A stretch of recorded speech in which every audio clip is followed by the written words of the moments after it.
Hello, my name is Braylin Quinn, and I'm a student at St. John's Jesuit High School. And today, I will be reading Grace for President, written by Kelly DiPucchio, pictures by Leon Pham.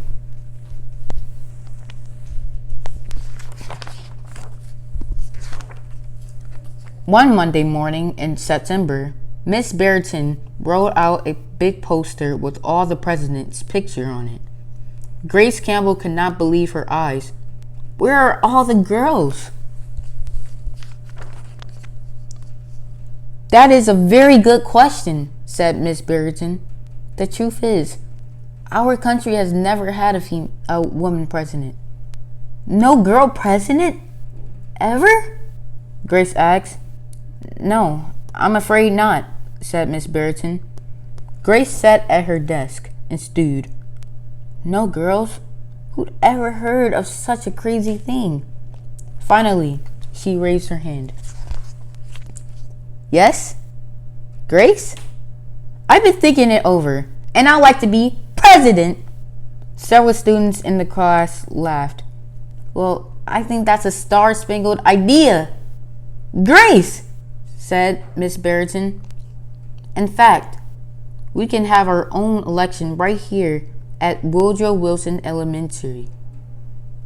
The snickering in the room stopped. Grace smiled.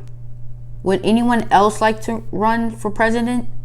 Miss Barrington asked the class. Nobody raised their hand. Becoming president was going to be easy, Grace thought. The next day, Miss Barrington made an announcement. In the name of democracy, I have invited Mr. Walker's class to join our election. Their class has nominated Thomas Cobb to be their presidential candidate. Grace's heart sank. Thomas was the school's spelling bee champion. His experiments always took a blue ribbon at the science fair, and he was the captain of the soccer team. Becoming president wasn't going to be so easy after all, Grace thought. The teachers put the names of all 50 states in the District of Columbia into a hat. Everyone except for Grace and Thomas got to choose a state. I'm Texas, said Anthony. I'm New Hampshire, said Rose. I'm Michigan, said Robbie. What does the number 17 mean? Each state is assigned a number of electoral votes. That number is determined by how many people live in that state, said Miss Barrington. Each of you will be a representative for your state. Altogether, our country has 538 electoral votes.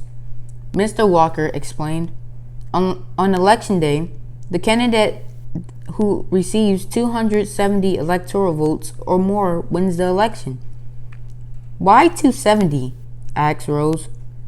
That's more than half of all the electoral votes, Mr. Walker said. Becoming president really wasn't going to be easy, Grace thought.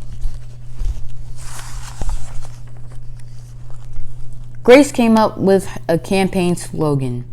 Make history. Vote Grace Campbell for president. Thomas came up with his own campaign slogan. Vote for Thomas Cobb, the best man for the job. Grace listened to what issues were important to the students, and she made a list of campaign promises. A peaceful school, no bullies, a cleaner school, no littering, better hot lunches, no more fish stick tacos. Thomas made up his own list of promises. Free tutoring, free soccer lessons, free stick tacos every week. Grace made campaign posters and buttons. Thomas made posters and buttons too.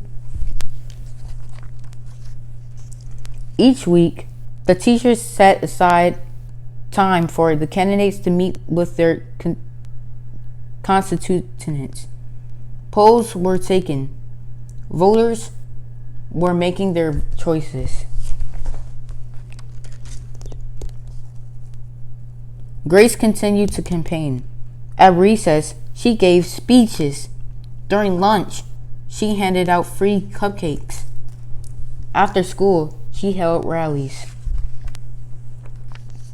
Meanwhile, Thomas wasn't worried. He carefully calculated that the boys held slightly more electoral votes than the girls. During lunch, he worked on his latest science experiment. At recess, Thomas studied his spelling words. After school, he played soccer. Even before the election, Grace made good on her promises. She joined the safety squad. She organized a school beautification committee,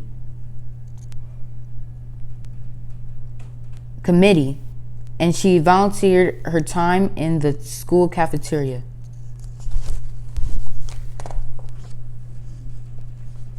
In early November, Woodrow Wilson Elementary hosted a special Election Day assembly. Grace and Thomas took their places on stage as the school band began to play. Henry was the first representative to approach the microphone. The Delaware state of Alabama cast its 9 electoral votes for Thomas Cobb, Fletcher said. The last frontier state of Alaska cast its 3 electoral votes for the best man for the job, Thomas Cobb, Hannah called out. The Grand Canyon state of Arizona cast its 10 electoral votes for Grace Campbell. And so it went. State after state after state cast their electoral votes. The scoreboard in the gymnasium kept track of the totals. The voting demonstration was quickly coming to an end. Claire approached the podium. The Badger State of Wisconsin cast its 10 votes for my best friend, Grace Campbell. Grace looked at the scoreboard. Thomas had 268 electoral votes.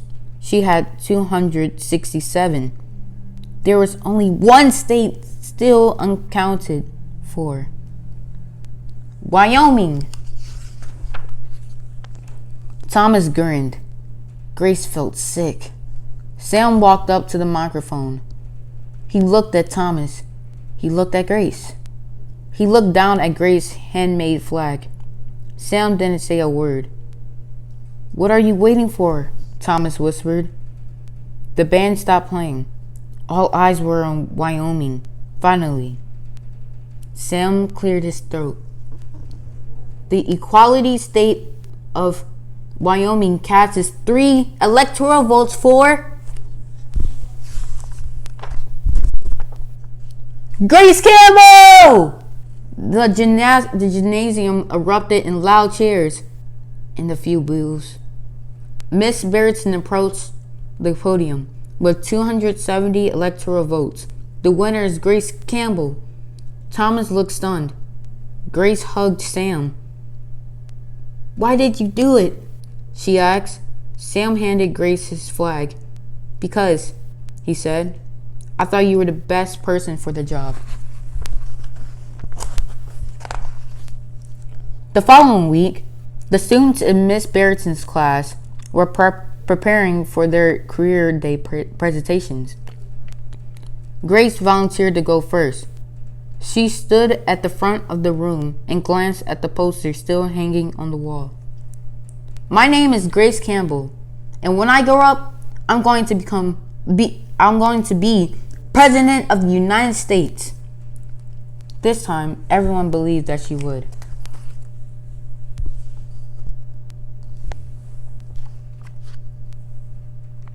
The end. Thank you for joining us today.